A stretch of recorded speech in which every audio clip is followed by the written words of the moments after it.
ভেতরে কি প্রলয় কাণ্ড হচ্ছে বলতো? রাজা বোধহয় নিজের ওপর রেগে গেছেন, তাই নিজের তৈরি কিছু একটা ভেঙে চুর। ভেতরে বড় বড় থানগুলো সব ভেঙে যাচ্ছে মনে হচ্ছে। পুরান বাগিস, ওই যে ধানি রঙের শাড়ি পরা মেয়েটিকে দেখো। কে ও? ও আমাদের নন্দিনী। পৃথিবীর প্রাণ ভরা খুশিখানা নিজের সর্বাঙ্গে মেখে নিয়েছে। তাই তো দেখছি। এই যক্ষপুরে সর্দার আছে, মুরল আছে, খোদাইকার আছে, আমার মতো পণ্ডিত আছে, জল্লাদ আছে, কোতোয়াল আছে, কিন্তু যক্ষপুরেও একেবারে বেখার।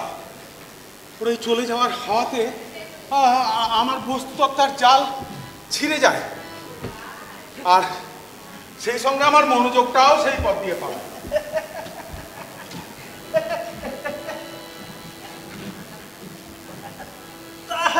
বেশ বেশ, তোমার পাকা হাড়েও ঠুকা ঠুকি বাঁধিয়ে দিয়েছে নাকি? এখন বলো দেখি, তোমাদের রাজার সঙ্গে দেখা হবে কোথায়? তিনি থাকেন জালের আড়ালে।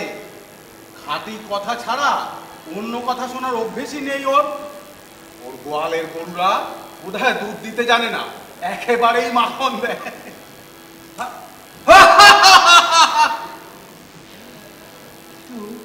অধ্যাপক, বাজে কথা বাদ দিয়ে আসল কথা আদায় করাতে পণ্ডিতের অভিপ্রায়। কিন্তু বিধাতার নয়, তিনি আসল জিনিস সৃষ্টি করেছেন বাজে জিনিসকে লালন করার জন্য। তিনি সম্মান দেন ফলের আটিকে, আর ভালোবাসা দেন ফলের শ্বাসকে।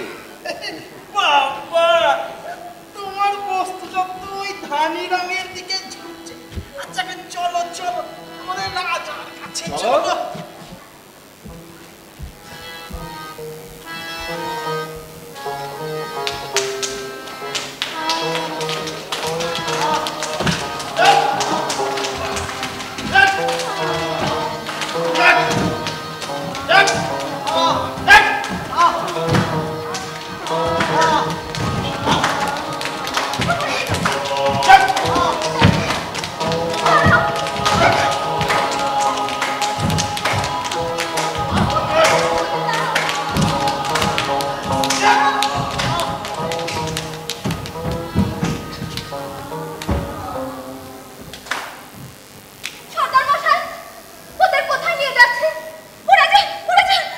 আমরা বলি রাজার এটো মানে মানে মনটা কি তুমি বুঝবে নন্দিনী? এসব কি চেহারা হয়েছে ওদের? ওরা কি মানুষ? ওদের মধ্যে মাংস মজ্জা কিছু কি আছে? হয়তো নেই, হয়তো ছিল, এখন নেই। আরে এই যে অধ্যাপক, আরে এদের একটু বুঝিয়ে বলো। আচ্ছা এখন আমি চলি, আমার আবার বিস্তর কাজ পড়ে আছে।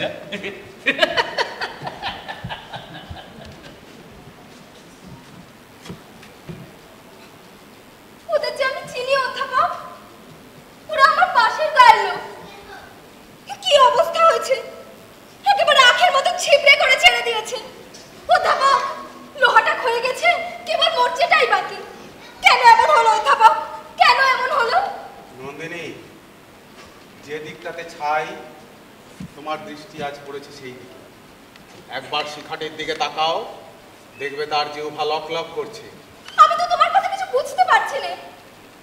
রাজাকে তো দেখেছো, শুনলাম নাকি তার মূর্তি দেখে তুমি মুগ্ধ হয়েছো।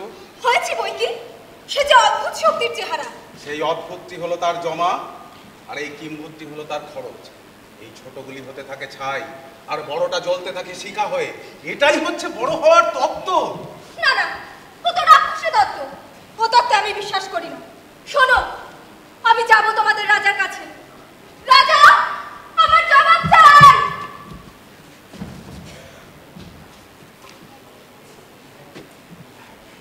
অধ্যাপক, এই তো দেখি সর্বনেশে মেয়ে। আমি যাই অধ্যাপক, আমাকে আবার পুরাণের নতুন সূত্র খুঁজতে। আমি যাই অধ্যাপক, আমি যাই।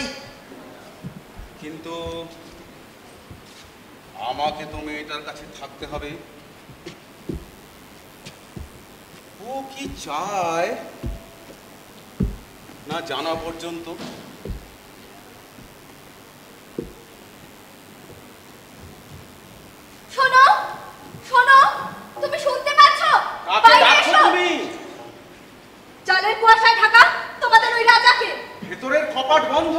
শুনতে পাবে না।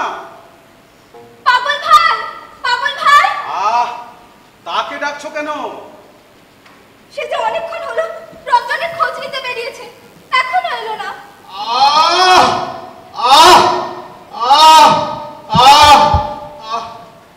ওকে, ও কিসের আর্তনাদ? বোধহয় গরজু পালোয়ার। গজু? সে কে? পৌরুষ দেখাতে গিয়েছিল, এখন তার ফল ভোগ করছে। এখানে যদি কারো পৌরুষ একটু বেশি হয় তো তাতে ক্ষতি কি? অনেক ক্ষতি। বাঘকে খেয়ে বাঘ বড় হয় না, কিন্তু মানুষকে খেয়ে মানুষ ফুলে ওঠে।